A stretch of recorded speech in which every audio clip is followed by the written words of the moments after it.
यहाँ सब छली कपटी धोखेबाज, कहीं सच्चा प्यार नहीं, कहीं सच्ची दोस्ती नहीं, कहीं सत्य नहीं दिखाई दे रहा, सब छल कपट का व्यवहार। आपके पास सामने वाले के लिए कुछ है तो वो मित्र है, और सामने वाला जिस दिन देख लेगा कि उसके योग्य आपके पास कुछ नहीं रहा तो आपको देखकर भी पहचानेगा नहीं। अभी आपके पास है इसलिए सब हाथ मिला रहे हैं, चाहे वो शरीर हो या शरीर संबंधी भोग सामग्री हो या गुण हो, गुणमानी संसार। और जिस दिन तुम्हारे पास वो नहीं रहेगी उस समय हरि के सिवा कोई तुम्हारा दोस्त नहीं है। और हरि से दोस्ती कर लो, जीवन सार्थक हो जाएगा, आनंदमय हो जाएगा। समझो आप, यहां सीधे प्रकृति से ही संबंध है, परमात्मा के संबंध की कहीं कोई वार्ता नहीं जगत में। ये जो हम पत्र पुष्प फल आदि समर्पित करते हैं इसमें भाव होता है, भूखे नहीं है, भूखे नहीं। भगवान बहुत करुणामय है, चाहे हरि हो चाहे हर हो चाहे जो भी भगवत स्वरूप हो, बहुत करुणामय है, करुणा का साक्षात स्वरूप है। हमारा संबंध प्रभु से जो है उसको हम स्वीकार नहीं कर रहे, बस खास बातें हैं। और प्रकृति से शरीर का संबंध है, और हम शरीर को मैं मानकर प्रकृति से संबंध माने हुए, परमात्मा से संबंध नहीं, यही बड़ी हानि हो गई। और प्रकृति अर्थात संसार का संबंध कभी सम नहीं होता, बराबर नहीं चलता, नहीं चलेगा, एक जैसा बराबर कभी नहीं रहेगा। ये शरीर नहीं रहा तो इसका संबंध कैसे बराबर रह सकता है? कभी तो ये बालक था, किस घड़ी किस मिनट जवान हुआ पता नहीं चला, कब मुझ के बाल निकले, तिथि तारीख है कोई तारीख किसी के पास? आज तक कोई विश्व में बतावे किस दिन तुम्हारे मुझ का बाल निकला, किस दिन तुम जवान हुए, किस दिन तुम बुढ़ापा कब मर जाओगे, तुम्हें पता नहीं। और ऐसे झूठे प्रकृति से इतना जोर का संबंध है कि यही लगता है मैं हूं। प्रभु जो हमारे हैं वो हमारे नहीं लगते। घनिष्ठ से घनिष्ठ संबंध में विषमता आ जाएगी, प्रकृति संसार से घनिष्ठ संबंध में कटुता विषमता आएगी, आएगी, देख लेना।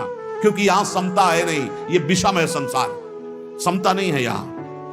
आपसे हम प्रार्थना करना चाहते हैं कि बिना अध्यात्म के कोई कहीं सुखी नहीं हो सकता। कल एक प्रश्नकर्ता ने प्रश्न किया कि आजकल बहुत प्रेम विवाह हो रहे हैं, तो इसमें जब लड़की और लड़का राजी है तो जीवन भर सुखी ही रहेंगे? नहीं रहेंगे। जब तक वो अध्यात्म को नहीं जानेंगे तो शरीर राग के कारण वो प्रेम विवाह कर रहे हैं वासना पूर्ति के लिए। और जिस दिन उससे अच्छा कोई शरीर रागी मिल गया तत्काल त्याग कर देगा, चाहे बेटा हो चाहे बेटी हो, लड़का हो चाहे लड़की हो। और ये शरीर प्रतिक्षण नाश को प्राप्त हो रहे हैं, इनकी सुंदरता, इनका बल, इनका भाव प्रतिक्षण पतन की तरफ जा रहा है। जो तत्व से प्रेम करता है उसका प्रेम बढ़ता जाता है, जो शरीर से प्रेम करता है उसका प्रेम क्षीण होता जाता है। किसी को भी देखो, देखते देखते वैराग्य हो जाएगा। क्यों? वो प्रतिक्षण नाशवान है और प्रभु प्रतिक्षण वर्धमान रूप है। इसलिए जिनको अध्यात्म का ज्ञान नहीं हो, चाहे प्रेम विवाह करें, चाहे धर्मपूर्वक विवाह करें, चाहे जैसे जीवन जीना चाहें, कभी शांति नहीं प्राप्त हो सकती। सब गुण मिल गए, धर्मयुक्त गोत्र के विपरीत भाव भी मिल गए, सब भाव मिल गए, सुंदर भाव मिल गया, लेकिन अध्यात्म का ज्ञान नहीं तो काम क्रोध लोभ मोह मद मत्सर ये विकार दुर्गति कर देंगे, कोई प्रेम शाश्वत की प्राप्ति नहीं करा देंगे। अध्यात्म के बिना गोस्वामी तुलसीदास जी महाराज कह रहे हैं कि वो मरा हुआ व्यक्ति है। जिन हरि भगति हृदय नहीं आनी, जीवित सब समान तेई प्राणी। जिंदा व मुर्दा टहल रहा है, ना उसमें देवी संपदा है ना भगवत भाव है। कैसे कैसे तुम्हें खेल बताएं, संसार में रहते हो देख रहे हो क्या क्या खेल हो रहे हैं। बिना भगवान के मार्ग का अनुसरण किए कभी भी कोई कहीं भी सुखी नहीं हो सकता, शांत नहीं हो सकता, चाहे जो दुनिया के नाटक कर लो। हे किशोरी जू बिनु पद कंज, आपके श्री चरणारविंद के बिना ये दुखद सब लागे। जिनको ये भावना है कि सुखद सब लागे तो देख लो पूरे जीवन को देख लो, सब कुछ है लेकिन शांति नहीं, विश्राम नहीं, संतोष नहीं, अभय नहीं, निश्चिंतता नहीं, निर्विकारिता नहीं। क्या प्राप्त हुआ, क्या मिला जीवन में? तो हे किशोरी तुम बिनु और ना नेह काहू सो, नहीं द्रग देखो जान। भरी भरी नैनन नीर बहावो, भरी भरी नैनन नीर बहावो, सोचत दिवस बितात लाडली, तुम सो कहत हृदय की बात। प्यारी जो सब संबंधों से मेरा मन हटा दो, अपने चरणारविंद में, अपने नाम में, अपने रूप में, अपनी लीला में, अपनी सेवा में मेरे तन मन को अवसर दीजिए। क्यों रात दिन नाम जप करे, रात दिन आपकी सेवा में रहिए। माया अवसर ही नहीं देने देती, हर समय बाहर भटकाती रहती, कोई व्यक्ति, कोई वस्तु, कोई स्थान, इसी का चिंतन होता रहता है। परंतु प्रभु सम है, वो हर स्थिति में आपको प्यार कर रहे हैं। जो भगवान को गाली दे रहे हैं, फ्री वायु मिल रही है, पृथ्वी धस नहीं रही उनके लिए, हर व्यवस्था मिल रही है। प्रभु सबके लिए बराबर प्यार कर रहे हैं, सम है। हाँ, जो ऐसे हैं वो पान कर रहे हैं, जो ऐसे हैं वो पान नहीं कर पा रहे हैं। अहंकारी, भगवान से विमुख, वो ऐसे हैं, और जो दैन्य भगवान के सन्मुख, वो ऐसे हैं। बरसा बराबर हो रही है, पान करने की पद्धति नहीं आई, इसलिए वो भगवान को दोष दे रहे हैं। भगवान तुम्हारे अहेतुकी मित्र थे, हैं, रहेंगे, अहेतुकी किसी हेतु से नहीं। संसार ना कभी तुम्हारा था, ना है, न रहेगा, देख लेना, परिणाम में देख लेना। अतः सम स्वरूप भगवान की प्राप्ति के लिए क्रियाओं से संबंध विच्छेद और इन करणों से संबंध विच्छेद, तब अनुभव होता है कि मेरा संबंध प्रभु से है। बड़ा सूक्ष्म विषय है। देखो, अगर नहीं इस विषय को समझोगे तो भंडारा खाते घूमते रहोगे, रुपया जोड़ते रहोगे, मर जाओगे, दूसरा प्रयोग करेगा। पक्की बात समझ लो, ये देखी हुई बात कह रहे हैं। अब बैंक में जमा है, हर भंडारे का 100 रुपया या जहां से आया जमा है बैंक, और मर गए, वो वारिस कोई है नहीं, तो भारत सरकार के काम। जिंदगी भजन के लिए मिली थी, वो चिंतन में। रुपया क्या करता है? चिंतन फंसाता। कितने हुए? बोले 99। बोले एक और जोड़ो, 100 हो जाए। एक नहीं मिलेगा, 10 मिलेंगे। बोले अब 109 है, अगर और व्यवस्था, वो 99 का चक्कर फंसता चला जाता है, पूरा जीवन बर्बाद। जब कोई उपासक सत्संग प्राप्त करता है, जैसे आप सत्संग सुन रहे, ये कभी निष्फल नहीं जाएगा। सत्संग बोध करा के ही छोड़ता है। जैसे नींद से आंख खुलती है, तो नींद में हम बेशुद्ध होते हैं, लेकिन जब आंख खुलती है तो हमें चेतना हो जाती है, मेरा क्या कर्तव्य, मुझे क्या करना चाहिए, तो तत्काल हम एक्टिव हो जाते हैं। ऐसे ही संसार में मोह निद्रा में हम सोए हुए हैं। जब सत्संग मिलता है तो मानो ज्ञान की आंख खुलती है। अरे मेरा कर्तव्य क्या है, मैं तो संसार में रचा पुचा था। आज सत्संग से सुना कि मेरे जीवन का सार है कि हर दोष का त्याग करके भगवान का भजन करते हुए, ठीक से आचरण करते हुए भगवत प्राप्ति करना। यह सत्संग फर्क डाल देता है जीवन में। चाहे जैसा नीच आचरण वाला हो, अगर वो सत्संग रोज सुनने लगे तो फर्क पड़ जाएगा। पर यह ध्यान देना है, सत्संग शास्त्र सम्मत को ही कहते हैं। आजकल मनमानी जैसा आया वैसा नहीं। तस्मात् शास्त्रम प्रमाणम ते कार्या कार्यो व्यवस्थितौ। कार्य और अकार्य की व्यवस्था शास्त्र प्रमाणित होनी चाहिए, मनमानी नहीं होनी चाहिए। मनमानी को सत्संग नहीं कहते। सत्संग कहते हैं सत शास्त्रों से युक्त, सत महापुरुषों के वाक्यों से मिलान खाए आपके वाक्य, उसे सत्संग कहते हैं। उस सत्संग से निश्चित फर्क पड़ जाएगा। चाहे जितना कोई नीच प्रवृत्ति वाला हो, रोज सत्संग सुने, एक दिन वो परम पवित्र हो जाएगा। विचार करें, जिनके साथ हमने ममता जोड़ी है, वो हमारे पहले क्या थे? जैसे माता पिता, भाई बंधु, मित्र या शरीर, ये पहले थे क्या? जैसे किसी का 20 वर्ष का शरीर, किसी का 50 वर्ष का, तो आप इसके पहले ना शरीर था आपका ये, और ना शरीर संबंधी थे आपके। पक्का नहीं जानते हैं आप, ना वो आपको जानते हैं। जिनको आप जानते हैं वो शरीर पहले आपके नहीं थे, और आपका भी शरीर नहीं था पहले। बाद में जब शरीर छूटेगा तो आपका कौन परिचय का आपके साथ जाएगा? ये भूल जाओ। जो लोग वादा करते हैं कि एक जन्म नहीं, 7 जन्म तक हमारा तुम्हारा साथ नहीं छूट, और ब्रह्मा को भी फेल करते हैं, काल को भी अधीन किए हुए बोलते हैं, बोले 7 जन्म नहीं, जन्म जन्म तक हम आपके साथ ही रहेंगे। मिनट का तो भरोसा नहीं, जन्म का भरोसा। इन बकवास की बातों में मत फंसो। कोई किसी का साथी नहीं है। एक साथ प्राण त्यागो तो भी अलग अलग गति होगी। ऐसा नहीं कि एक साथ मरे तो विमान आएगा, एक साथ बैठाल के ये बहुत समर्पित चित्त हैं, इनके लिए कमरा अलग दे दो, हर व्यवस्था इनकी कर दो। ऐसा नहीं है भाई। हाँ, दोनों एक साथ भगवत प्राप्त हो गए तो हम बातें मान सकते हैं कि दोनों प्रियालाल के समीप पहुंच जाओगे, पर उस समय दो नहीं होगे। उस समय मैं और तू नहीं होगा, केवल प्रभु ही प्रभु। उस समय ये नहीं होगा कि हमारा फ्रेंड है, ये सब इसी लोक की स्मृति है, ये स्मृति नहीं रहती।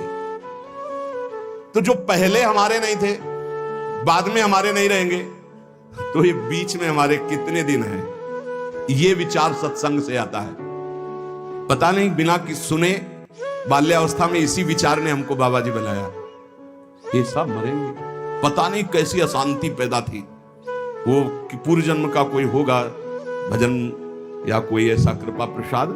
स्कूल से आके जो ही बस्ता टांगते, माता जी सबसे पहले माता जी दिन भर इंतजार करते, माँ का स्वरूप होता है, हाँ जो ही नजदीक लगता है मरेगी, जब माँ मरेगी तब कैसे रह पाएंगे, ये पिता पधारेगा, ये परिवार कौन है मेरा। और जो बात करती नहीं तो ऊपर बस एकांत में चले जाते हो, वहां संत जन आते थे तो कीर्तन करवाते थे, श्री राम जय राम जय जय राम, श्री राम जय राम जय, एकांत में बैठ श्री राम जय राम जय जय राम, श्री राम जय जय राम। बार बार प्रश्न होता मेरा कौन है, मेरा कौन है।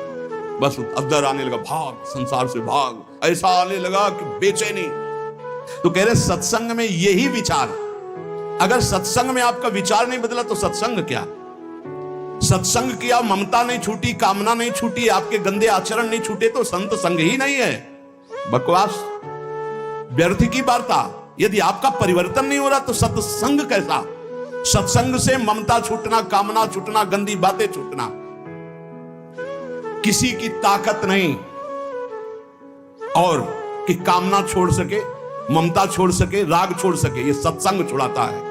कहीं भी कभी भी किसी को भी अगर ऐसा लाभ मिला है तो किसी न किसी महात्मा की कृपा रही है।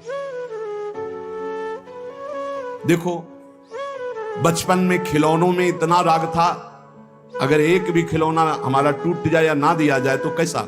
आज जैसे आपको हंसी आएगी उन्हीं बातों पर, ऐसे ही अज्ञान के खिलौने ये सब हैं, जितने संबंध आप मान रहे हो। जब आपको ज्ञान होगा तो हंसी आएगी इन्हीं बातों पे, कैसा समय व्यर्थ कर रहा था। पर ये ज्ञान वैराग्य से होता है, और ये वैराग्य विवेक से होता है, और ये विवेक सत्संग से होता है। बिन सत्संग विवेक न होई, और होए विवेक मोह भ्रम भागा, तब सब विषय विलास विरागा। जहां विषयों से वैराग्य तो शुद्ध ज्ञान प्रकाशित हो जाता है। इसलिए सत्संग चाहे 10 ही मिनट का हो, रोज सुनना चाहिए। सत्संग से जरूर परिवर्तन होता है। पहले सत्संग से हलचल पैदा होगी, क्योंकि जो हृदय में गंदी बातें हैं उनके ऊपर आक्रमण होगा सत्संग के द्वारा। ये हलचल अगर सत्संग करते रहे तो शांत हो जाएगी, अगर नहीं किया तो फिर फंसा देगी माया में। क्योंकि ऐसे हम देख रहे हैं, जैसे आपने निश्चय किया आज के बाद शराब नहीं पीऊंगा, मांस नहीं खाऊंगा, गंदे आचरण नहीं करूंगा, अब बड़ी हलचल पैदा हुई, वो आपको ऐसी जगह ले जाएगा जहां कम से कम दर्शन ही हो जाए। चूक मत करना, जो हलचल पैदा हुई, मंथन पैदा हुआ, उसमें पहले विष आता है। यतज्ञ विस्मि परिणामे अमृतोपमम, यही विष है आसक्ति। नष्ट कर दो इस आसक्ति को, फिर आप देखना आनंद में डूब जाओगे। ये ज्यादा देर हलचल नहीं रहेगी, बस चलते रहो आगे। अगर लौट पड़े पीछे तो हलचल ही हलचल है, अशांति ही अशांति है। क्या आज तक कोई ऐसा है कि जिसको सत्संग मिला और फर्क ना पड़ा हो? कोई ऐसा नहीं। उसके जीवन में कुछ ना कुछ सुधार परिवर्तन जरूर है जो सत्संगी है। जरूर जरूर फर्क पड़ेगा, जरूर पड़ेगा। ऐसा हो नहीं सकता कि चंदन के आसपास के वृक्ष, चाहे वो नीम हो चाहे बबूल हो, उनमें सुगंध ना आ जाए। ऐसे ही संत संग से जीवन में भागवतिकता ना आ जाए, ऐसा हो नहीं सकता। या वो संत नहीं है और या आप बहुत बड़े अपराध कर रहे हो वर्तमान में, इसलिए कोई फर्क नहीं पड़ रहा। नहीं तो सत्संग का निश्चित हाँ फर्क पड़ता है। ये जो फर्क पड़ता है इसमें यह नहीं देखा जाता कि सत्संग सुनने से हमारा धन बढ़ा है, सत्संग सुनने से हमारा व्यापार बढ़ा है, फर्क पड़ा है। इसे ये फर्क नहीं है। यह देखा जाता है सत्संग सुनने से हमारे विकार कितने कम हुए हैं, सत्संग हमें कितनी गंदी बातों से हटाकर सच्चे मार्ग पर, अच्छे मार्ग पर, यह चमत्कार है सत्संग का। यह नहीं कि हम उन साधु से जुड़ गए तो हमारी कामनाओं की पूर्ति हो गई तो बोले बड़ा चमत्कार। इसे चमत्कार नहीं कहते। चमत्कार कहते हैं अनंत जन्मों की वासनायुक्त मन को पलटकर भगवान के मार्ग में लगा देना। सुख और दुख ये दोनों पूर्व प्रारब्ध कर्म के अनुसार मिलते हैं, लेकिन सत्संग दोनों में सहन करने की सामर्थ्य देता है। सत्संग का फल समझो, सत्संग का फल दुख मिटाना नहीं है, सुख बढ़ाना नहीं है, सुख दुख दोनों में समान भाव लाना है। सुख दुखे समय कृत्वा लाभा लाभो जया जयो। जो सुख दुख में समान भाव लावे वही सत्संग का भाव। मेरी ऐसी धारणा है कि समस्त पुण्यों का, तीर्थ याटन का, व्रत का, दान का फल है कि परमात्मा में स्थित किसी महात्मा से आपका संबंध हो जाए। पूज्य महापुरुष जिनकी वाणी हो कह रहे, मेरी ऐसी धारणा है कि आपके शुभ कर्म, पुण्य कर्मों का, तीर्थ याटन का, दान पुण्य का, आपकी साधना का फल यह है कि परमात्मा में स्थित किसी महात्मा का संग हो जाए। भगवान की विशेष कृपा का अनुभव महात्मा के संग से ही होता है। जितने तीर्थ बने हैं वो सब भगवान से ही बने या भगवान के प्रेमी महात्माओं, ब्रह्म ऋषियों से स्थापित है। भगवान की लीला, भगवान की महिमा, भगवान की महत्ता, माया से मुक्तता, ये केवल संतों के द्वारा जाना जाता है। कैसे माया से मुक्त होना है, भगवान की महिमा क्या है, भगवान की लीला क्या है, भगवान की महत्ता क्या है, ये मेरी धारणा है। मैं अपनी धारणा से कह रहा हूं कि जो भगवान अवतार लेकर कार्य करते हैं उससे कई गुना बढ़कर भगवान के प्रेमी संत जन कार्य कर देते हैं। भगवान तो विनाश लीला भी करते हैं, संत दुष्टता का विनाश करते हैं, दुष्टों का नहीं। बड़ी विशेषता है भगवान और भगवान के भक्तों में। भगवान तो कहते हैं परित्राणाय साधूनाम विनाशाय च दुष्कृताम, दुष्कृत करने वालों का विनाश कर देता हूं। लेकिन संत जन ऐसे नहीं, भगवान से जो प्रेम करते हैं वो दुष्टता का विनाश करके उसे महात्मा बना देते हैं, उसे मारते नहीं है।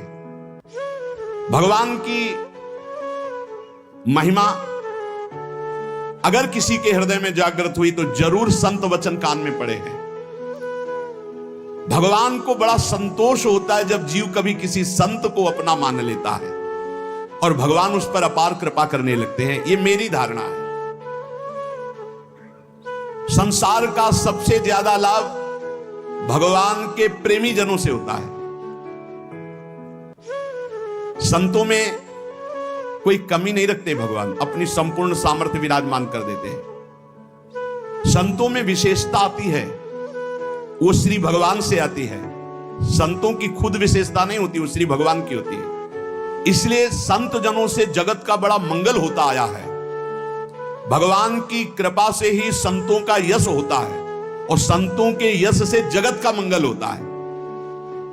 परंतु वो संत नहीं होते जिनके हृदय में भाव होता है कि मेरे द्वारा जगत मंगल होता है, मेरा नाम हो रहा है, मैं ऐसा करता हूं, मैं ऐसा कर सकता हूं। वो अज्ञानी है, संत नहीं है। जिसमें होता है सब प्रभु की कृपा, ये अंदर की बात है।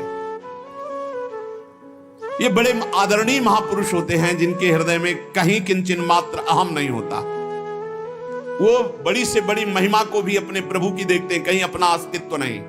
यही महात्मा की पहचान है, यही महात्मा की महिमा है। उसकी यही विशेषता है, बड़ा विलक्षण है। आप खुद अनुभव कीजिएगा, जब आपको सच्चे महात्मा का संग मिलेगा तो उनकी बात हथौड़े की तरह चोट करेगी आपके हृदय में और आपका परिवर्तन कर देगी, पक्का पक्का। वाणी का असर उसी का होता है जो सत्य परमात्मा में चित्त जोड़े होता है। आप लोग प्रत्यक्ष अनुभव करना, महात्मा के वचनों का प्रभाव आपका परिवर्तन करके ही रहेगा। लाखों की तादाद में सुधरते हुए देखा गया उस सत्संग से जो स्वयं संत है, जो स्वयं अपना चित्त भगवान में रखे हुए है।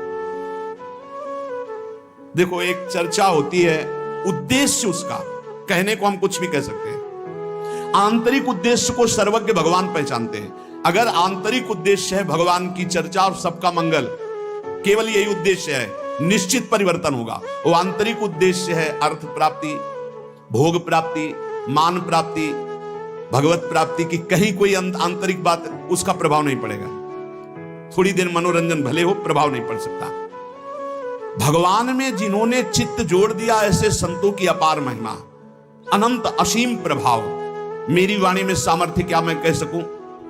आज तक संसार में जितनी अच्छाई है, भलाई है, उसमें किसी न किसी महात्मा का उसके जीवन में हाथ है। आज तक किसी का इस संसार से कल्याण हुआ है, उद्धार हुआ है, किसी न किसी महात्मा की शरण में वो गया है। तब ऐसा कोई नहीं है जो महात्मा की शरण में ना हुआ हो और उसका कल्याण हो गया हो, उसमें देवी संपदा आ गई हो, उसका उद्धार हो गया हो। बड़े भाग्यशाली हैं जिन पर महात्माओं का अपनापन है। महात्माओं से अपनापन पुण्यात्मा, लेकिन जिनका महात्माओं ने अपनापन स्वीकार कर लिया, ये अपने हैं, ऐसा जिनके चिंतन में आने लगा, बड़े भाग्यशाली हैं। भगवान जब विशेष कृपा करते हैं तब महात्माओं के हृदय में प्रियता पैदा कर देते हैं सामने वाले के प्रति। नहीं तो निरपेक्ष महात्माओं के हृदय में कैसे आ सकता है कि ये अपना है। अपना और पराया तो मायाकृत शब्द है, लेकिन ये अपना भगवत कृपा से आता है। जब द्रव्य दीन दयालु राग हो तो साधु संगति पाई, और वो साधु संगति ये अपने हैं, ऐसा भाव आ जाना। संसार नाश की तरफ ले जा रहा है, संसार में महात्मा कल्याण की तरफ ले जा रहे हैं, बड़ा अंतर है। संसार प्रतिपल नाश की तरफ ले जा रहा है, महात्मा प्रतिपल कल्याण की तरफ। ये भगवान एक नंबर कृपा करिए हैं। जिनके ऊपर एक नंबर की कृपा है वो कल्याण की तरफ बढ़ रहे हैं। दुनिया मात्र अगर महात्मा का संग मिल जाए तो सबका कल्याण हो जाए। राम सिंधु घन सज्जन धीरा, चंदन तरु हरि संत समीरा। भगवान आनंद समुद्र है तो उस आनंद समुद्र की वर्षा करने वाले महात्मा जन हैं।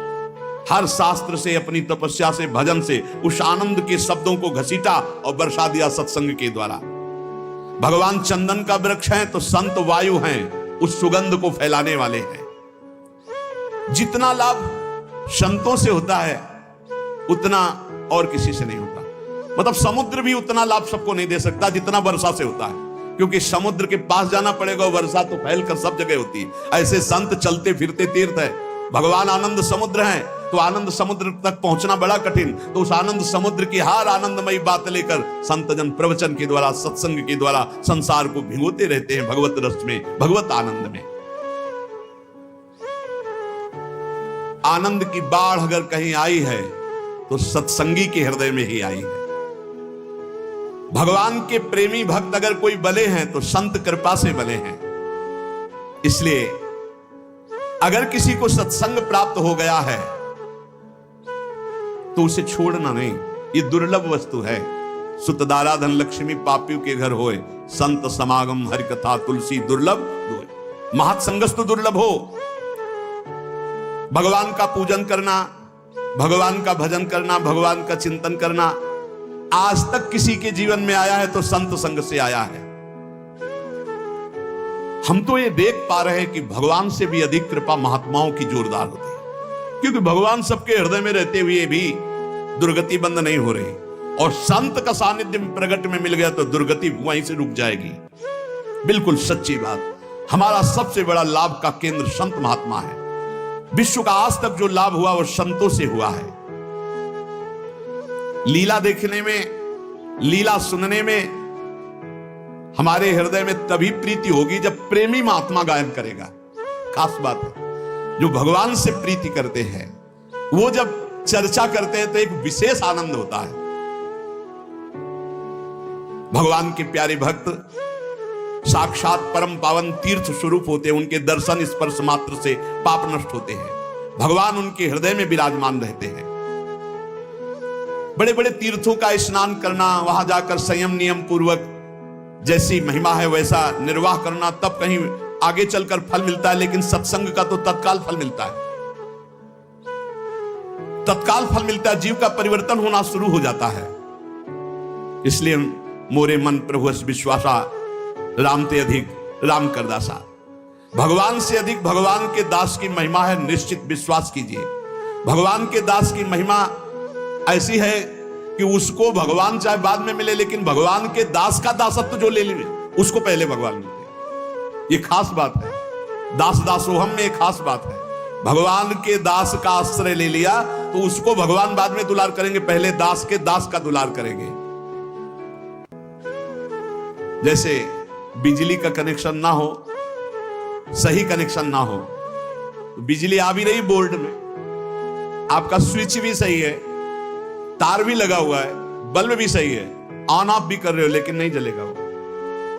ऐसे ही अगर संत से सही कनेक्शन आपका नहीं है, फिर आप ये शब्द बोल सकते हैं कि मेरा परिवर्तन नहीं हुआ। बल्ब भी सही है, तार भी सही है, स्विच भी सही है, बोर्ड में बिजली भी आ रही, बस थोड़ा और अंदर डालने की जरूरत थी तार, जिससे कनेक्शन हो जाता। कनेक्शन नहीं हुआ तो ऑन करते रहिए, वो जलेगा नहीं। तब आपको लगेगा कि बिजली नहीं है। नहीं, बिजली है उसमें, आपके कनेक्शन की कमी है। यदि मन वचन कर्म से किसी भगवत प्रेमी महात्मा का आश्रय ले लिया जाए तो भगवान की शुद्ध शरणागति बहुत जल्दी प्रकाशित हो जाए।